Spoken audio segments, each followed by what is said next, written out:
This video came about when I was looking for a good game to mindlessly play while I was watching Campaign 1 of Critical Role.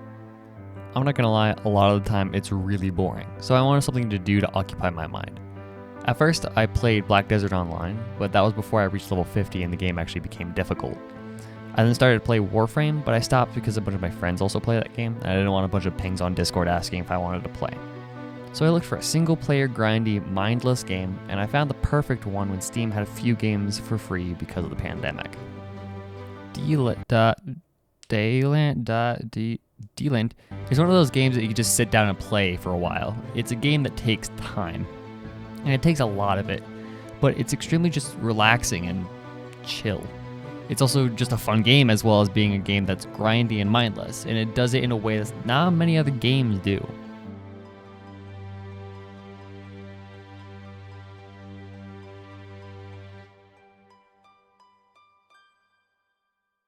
Deiland is about a kid named Arco that floats through space in a crystal to the Super Mario Galaxy-looking mini-planet. The kid explains he is the prince of said planet called Deiland. And that's pretty much it. This game has a plot that advances further into the game, but the start of the game gives you that and only that. The game starts off by giving you this plot that is easy to understand, but leaves questions that are answered later, presumably. And the story the game does give to you is charming and cute. And that's one of the things I really like about this game. It's a charming and just a calming game. I mean, just listen to the music.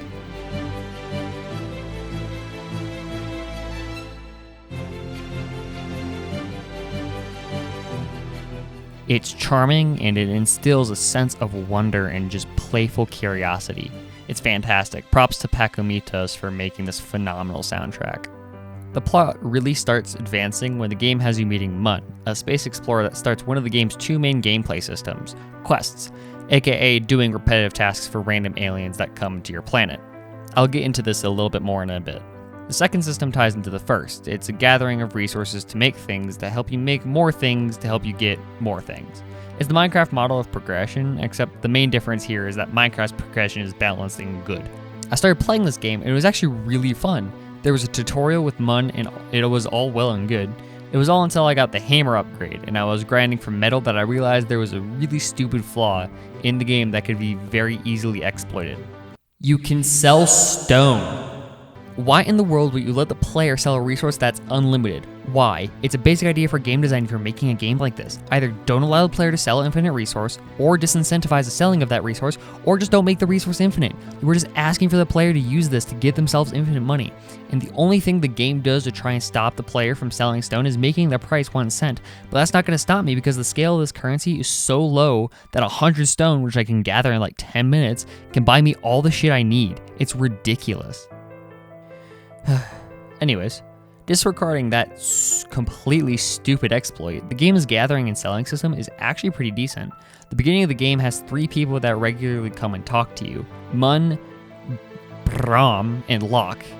Mun is basically your main NPC that moves the story forward the most. Think Ambrose from Wizard 101.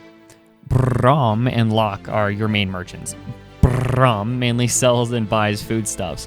When I was done selling my stone to the guy, and yes, he buys stone, I would be able to buy a nice amount of food. The food he sells is actually pretty hard for the player to get early on, but is really, really good. It's worth buying his stuff, and it's a really nice thing to have access to in the early game. It's a pretty well-balanced system.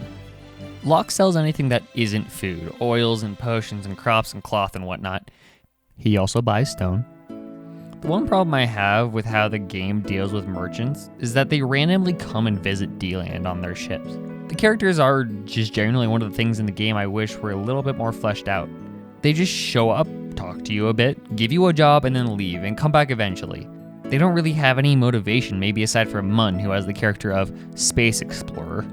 Even Arco is pretty shallow, especially in the beginning. The one person that even seemed remotely interesting to me in the first 3 hours is Locke, but I just have a soft spot for characters like him, the slightly loony old men that sell you their wares. But even then, he's literally just a loony old man selling you his wares. Now that I think about it, this game really likes waiting, and that's a big flaw I think the game has aside from the general jank I'll get into in a bit. This game almost feels like a mobile game in a sense, because it's always asking you to wait for something to happen. It makes you wait for trees to drop nuts, or for crops to grow, or for rain to come, or for monsters to spawn. Some of those things, namely rain and monsters spawning, are completely random and rarely happen when and where you want it to.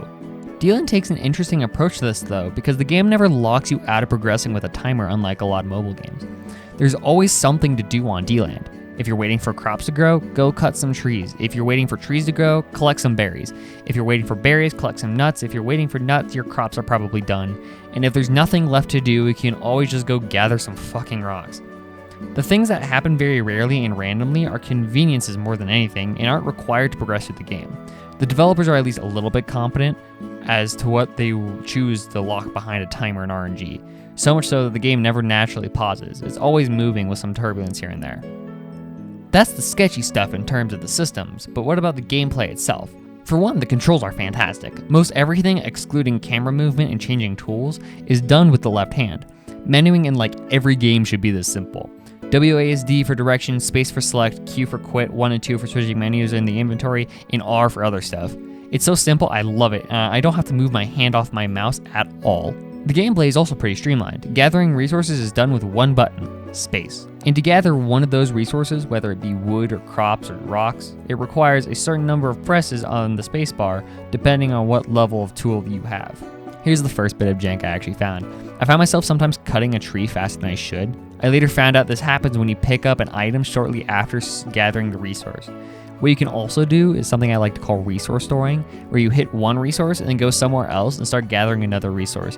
It immediately makes the first hit of the second resource skip to the second step.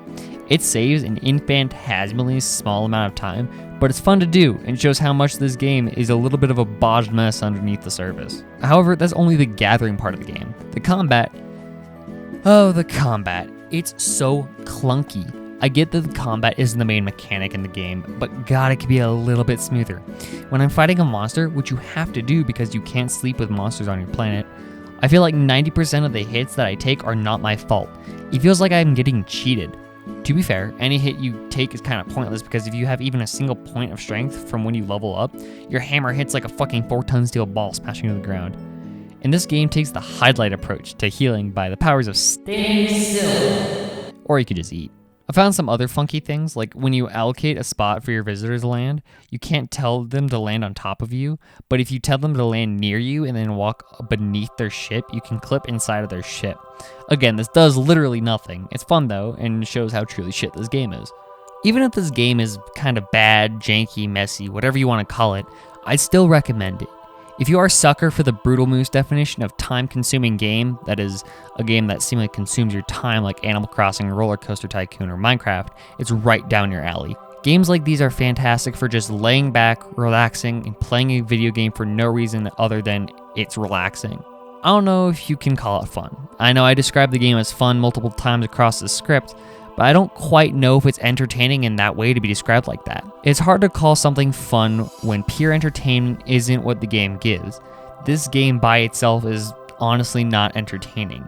It's kind of boring and repetitive and redundant, but when you pair it with something like a podcast or Critical Role, the game suddenly becomes a super relaxing experience. And I haven't come across a game that's quite like that. I mentioned Slime Rancher earlier, but that's fun by itself. I don't need to be watching something extremely bingeable like Red Letter Media to enjoy the game. Deiland is a charming, relaxing, and flawed experience that can entertain you for hours in the right situation. And the game does have flaws, but the flaws are one of those that don't take away from the overall experience. If anything, they add to the experience, giving the game its own indie charm. So is this game good? Sure, maybe. To me, it's doing good to achieve what it wants to achieve. In every other way, I don't think so. And in that way, I don't think this game is quite worth $15.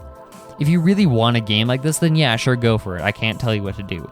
But I think this game was a solid grab for free.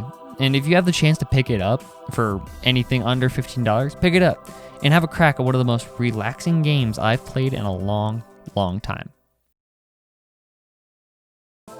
Thank y'all all so much for watching this video. This is the first of a few videos I have planned. I know in my update I said 4 videos, but I'm actually thinking I have 5, so keep a lookout for those. Yeah, so thank y'all for watching. I don't really know what else to say here at the end, so thank y'all, and I'll see you guys in the next video.